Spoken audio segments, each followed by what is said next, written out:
Welcome back. We're talking with animal trainer Mary Green of Canine Manners and More to talk about some behavior problems or issues you may have been struggling with your dog. Mary, welcome back. And Griffin, welcome back. Good to see you. Good to be here.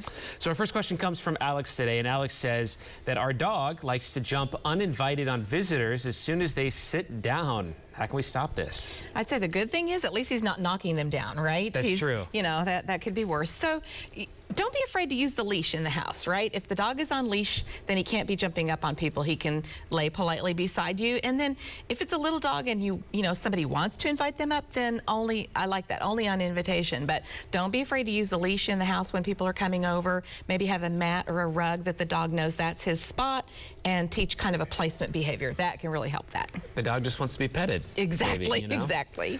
All right, our next question is this. How can you stop a dog from pawing at and tearing up a door frame when he has to be locked in a room? This is a good question. It is a good question. You don't want to cause damage to your house. Right, and that's actually a pretty significant sign of anxiety. So sometimes the dogs the solid barrier that a door provides really increases the anxiety, where if you had like a baby gate, like a child gate, and had some openness instead of being confined through the solid door, that might help.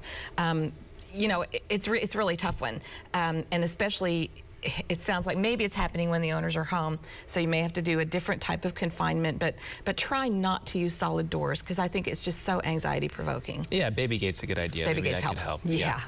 Okay, our last question today is this, and it's how can we stop a dog from jumping up to eat food off of the counter? It's frustrating for people. They can't put their food up there. I know. One of my coworkers, this is so funny, one of her dogs grabbed a whole box of cereal, and then that dog and the smaller dog just feasted on the entire box of cereal. So it is a common problem even if you are a dog trainer. Right. So it was access. It was just too close to the edge. You have to be so careful about, you know, if you have a dog that's prone to counter surfing, where you put things. And it's just a matter of a crime of opportunity. You know, when it's there, it's really hard to fix because it happens when you're not there, you know, obviously. So management.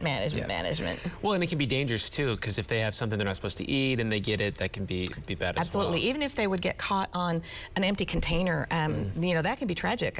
Dogs getting caught even in a dog food container or a chip bag really can end in tragedy. Is there a way to train him just not to jump up? I mean, are you able to do that at some point? Yeah, as long as you train it in a general context. You know, it's just we don't put our feet up on stuff. Yeah. We just always get, you know, we don't get rewarded for our feet being up on people or objects unless you've invited them to do that. And you just do all of your reinforcement and rewarding for feet on the floor. Okay. That helps. Yeah.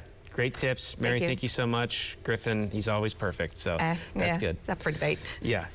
All right, thanks so much. Well, if you have a question for Mary about training your dog, just send us an email to noonshow@griffin.news.